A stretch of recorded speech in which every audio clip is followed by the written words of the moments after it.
नमस्कार, आप सभी का स्वागत है। सहर हाशमी जो कि एक समय में मानसिक बीमारी के साथ जूझ रही थी और उससे वो किस तरह से बाहर निकली, उनका ये बहुत ही एक इंटरेस्टिंग सी यात्रा है। आइए आपको लेके चलते हैं। अभी हाल ही में हुए एक कार्यक्रम जो कि Dwarka Greens DDA flat sector 14 में हुआ था। आइए अब आपकी बात कराते हैं सहर हाशमी से। मैंने बहुत सारे शोज करे हैं, मतलब ऐसे सेशंस लिए हैं, तो ये बहुत ही अच्छा था क्योंकि मैं द्वारका में आई थिंक पहली बार किसी सोसाइटी में जाकर ये कर रही थी और मुझे बहुत अच्छा लगा कि मुझे बहुत अच्छे फीडबैक्स मिले। प्लस मुझे लोगों ने सवाल बहुत पूछे जो लोग बहुत हिचकिचाते हैं पूछने में। सो मेरा ओवरऑल एक्सपीरियंस बहुत ही अच्छा था। Thank you. कैसे पता चलेगा घर वालों को मेंटल हेल्थ का प्रॉब्लम बच्चे में या किसी के कैसे पता करेंगे? अगर बच्चा बहुत अलग रहता है, बहुत चीखता है, बहुत चिल्लाता है, जैसे मेरे साथ इश्यूज थे कि मैं बहुत वायलेंट हो जाती थी, या फिर किसी से बात नहीं कर पाना, अपने आप को बंद रखना, अपने आप को आइसोलेट कर लेना, तो यही सिम्टम्स होते हैं और इन्हीं से शुरुआत होती है मेंटल इलनेस की। और फिर उसी के बाद आप काउंसलिंग और मेडिकेशन अगर आपको लेने की जरूरत पड़े तो आप करते हैं। आपने बाइक रैली भी किया, उसका प्राइस से उसके मेंटल हेल्थ से गुजरने के बाद बाइक रैली करना कितना मुश्किल होता है? बाइक ओवरऑल चलाना तो इतना मुश्किल नहीं है, बट जो मैंने ये बहुत लंबी सी एक ट्रिप करी थी दिल्ली से कश्मीर तक, तो वो ऑफ कोर्स बहुत ही मुश्किल थी क्योंकि मैं सिर्फ दिल्ली में बाइक चलाई थी उससे पहले, और मैक्सिमम 40-50 किलोमीटर दिन के चलाए होंगे। बट इस ट्रिप के दौरान मैंने 290 किलोमीटर पहाड़ों पे चलाए हैं जो डबल हो जाते हैं ऑटोमेटिकली। बिल्कुल भी लाइट नहीं थी पहाड़ों पे, बिल्कुल जैसे हमारे दिल्ली के हाईवेज हैं या हमारे आसपास नॉर्थ के बाकी हाईवेज हैं वैसे हाईवेज नहीं होते। वो गोल गोल गोल गोल होते हैं और बिल्कुल एज पे बिल्कुल आप मतलब गिर सकते हो, आप नीचे खाई होती है तो आप गिर भी सकते हो। तो बहुत ही डरावना था। प्लस रोड्स नहीं थी, गड्ढे बहुत थे, कीचड़ थी, फिर बर्फ थी बहुत, और मैं ऐसे बिल्कुल भी नहीं चलाई थी तो मेरे लिए बहुत ही डिफिकल्ट था। बट बहुत अच्छा एक्सपीरियंस था, मैंने बहुत कुछ सीखा और मेरे अंदर बाइक चलाने को लेकर जो एक कॉन्फिडेंस आया है वो ऑफ कोर्स नेक्स्ट लेवल है। फिर मैं तो यही चाहती हूँ कि मैं जितना हो सके द्वारका में, क्योंकि मैं खुद रहती हूँ सेक्टर 6 में, तो मैं चाहती हूँ कि पहले मैं द्वारका से शुरू करूँ। बाकी जो मैं लंबी राइड्स करती हूँ वो तो मैं करती ही रहूंगी, बट मैं चाहती हूँ कि मैं अपने आसपास के जितने स्कूल कॉलेजेस में मैं पहुंच पाऊँ, लोगों से बात कर पाऊँ, जितना हो सके उतना मैं करना चाहूंगी और इस मेंटल इलनेस के जो स्टिग्मा को तोड़ना चाहूंगी। और जो मेरी कैंपेन थी उसका नाम भी breaking stigma 1 mile at a time था।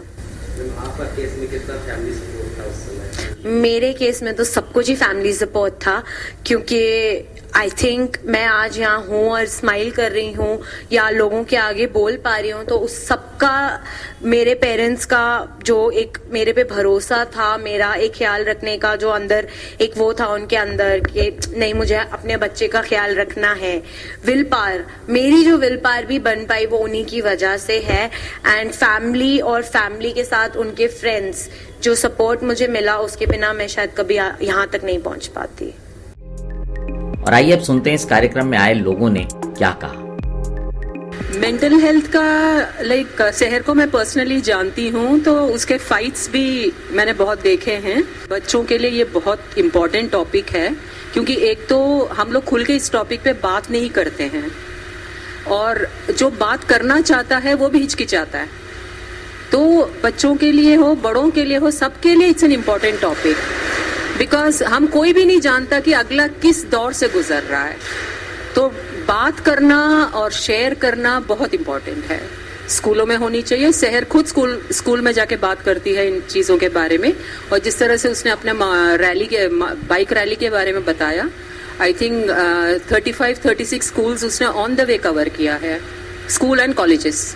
यहाँ पे तो अच्छा फीडबैक देखा है मैंने, जिस तरह के क्वेश्चंस पूछे गए, लोगों ने अपने एक्सपीरियंसेस बताए, अपना जो उनके नॉलेज में जो केसेस है उसके बारे में बात किया।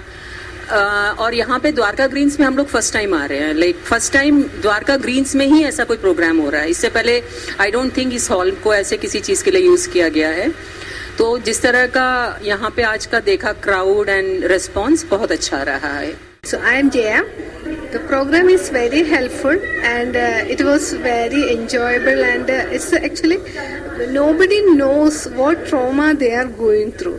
So if we analyze ourselves, so everybody knows what's going with us, then when to speak out, actually what Sarah talk out and what she disclose. That means means people consider themselves as so we should not speak out what our problems are, but without speaking out nobody can assess your what is going inside you. Okay, so that's what she mentioned and it's a lesson to everyone. So how to watch a person and what trauma they are going through and how to support them, and if in case of a need means we have to support them. That's what she told, and we all have to support Seher in this moment. Actually in India there is still we need a lot of encouragement for this mental health. मैं doctor Ravinder हूँ और मैं Mahavir clinic से हूँ और homeopathy और योगा से लोगों का चिकित्सा करता हूँ। और यहाँ आके हमने ये देखा कि जिस तरह से ये शहर अवेयरनेस यूथ में फैला रही है, एक बहुत अच्छा इनिशिएटिव है और इसके लिए मैं उनको बहुत कॉन्ग्रेचुलेट करता हूँ, धन्यवाद देता हूँ। और इस तरह के प्रोग्राम का हमारे यूथ को बहुत ज़रूरत है आज के डेट में, इसलिए कि टीन एज में जो बच्चे स्कूल और कॉलेज में हैं उनके बॉडी में बहुत सारे चेंजेज हो रहे हैं, हार्मोनल चेंजेज होते हैं जिससे वो मूड उनका स्विंग होता है, तो उनको भी लाभ मिलेगा इस तरह के प्रोग्राम से, उनको जानकारी मिलेगी। तो मैं चाहता हूँ कि इस तरह के बहुत सारे प्रोग्राम होते रहे। धन्यवाद। हम सोसाइटी के साथियों के बहुत शुक्रगुजार है, बहुत अच्छा प्रोग्राम किया, क्योंकि ये मैं अभी सोसाइटी में नया हूँ। हमने कुछ साथियों से जिक्र किया कि भाई मैं सोशल वर्क पे काम करता हूँ, जो कि अवेयरनेस के ऊपर एक मेंटल हेल्थ पे प्रोग्राम करना चाह रहा हूँ। तो हमारे साथी राम भाई जैसे रीशु भाई, दिनकर जी, संदीप जी से चर्चा की, इन लोगों ने बोला नहीं करना चाहिए। अब आदमी हर चीज़ें तो करता रहता है, एक अवेयरनेस जो सोसाइटी में इन्वायरमेंट अच्छा हो, लोगों की सेहत ठीक रहे और जानकारी हो, इस मुद्दे पे होता चाहिए। तो आज हम लोगों ने किया, सभी साथियों का सहयोग रहा। हालांकि हमारी सोसाइटी में इस टाइप का ये पहला प्रोग्राम है, बहुत अच्छा रिस्पांस रहा और इसमें बहुत सारे फायदे हुए।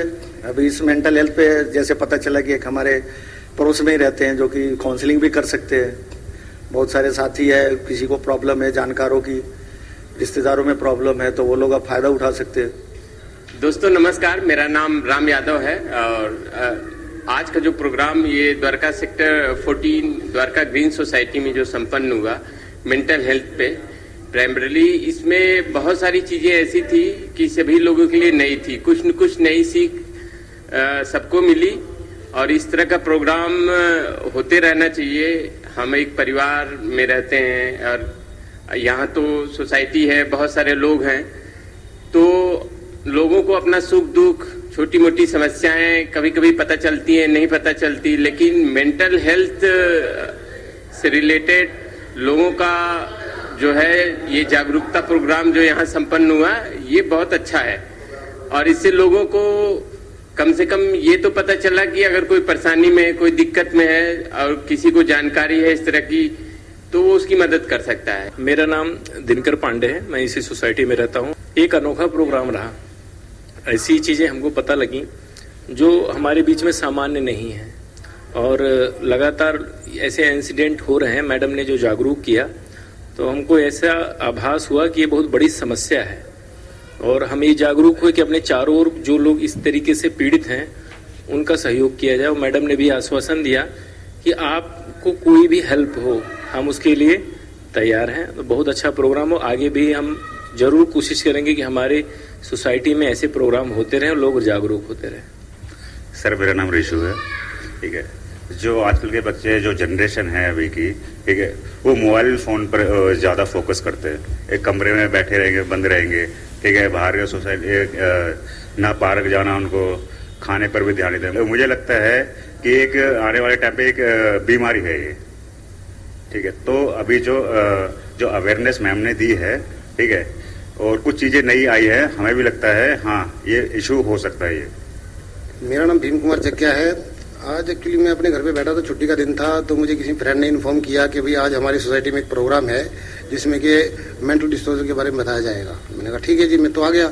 तो देखा तो मुझे कुछ बहुत नई जानकारी मिली कि आज के टाइम में एक लेडीज थी, उसको कुछ प्रॉब्लम थी, मेंटली डिस्टर्ब थी वो, तो उसने अपने ऊपर रिसर्च किया, उसके मदर फादर ने उसको, पेरेंट्स ने उसको अडॉप्ट किया हुआ था, तो कुछ उसको इस तरह का लगा कि भाई मेरे अंदर कुछ अलग एक्टिविटी है। कई बार तो वो बिल्कुल नॉर्मल हो जाती थी, कई बार एबनॉर्मल हो जाती थी। तो इस तरह की वो एक्टिविटी चलते चलते 30 साल की वो हो गई थी। तो अब जाके उसको पता लगा कि इस तरह के बहुत सारे केसेस हमारी दुनिया में हैं, लेकिन हम समझ नहीं पाते हैं।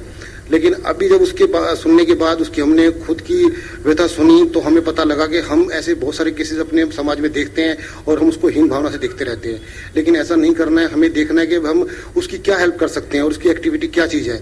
उसको देख के बहुत हमें अच्छा फील होगा अगर हम उसकी हेल्प कर पाएंगे। तो बस इतना ही कहना चाहूँगा कि अगर इस तरह के प्रोग्राम महीने में, 2 महीने में, 3 महीने में अलग अलग जगह पे किए जाए तो लोगों को जागरूकता मिलेगी। और लोगों से अनुरोध है कि लोग फोनों में ज़्यादा ना घुस के अपने माता पिता से बातें करें, बुजुर्गों से बातें करें, बच्चों को पुरानी जिंदगी में लेके आए, जैसे कि पहले होता था कि उनसे अपने विचार बताएं और उनके विचार सुने। उससे हमारे को बहुत हेल्प मिलती है कि बच्चे को जो है ना मेंटली डिस्टर्ब नहीं हो पाता है और वो बहुत कुछ सीख पाता है, हमारे को कुछ सिखा पाता है। Thank you.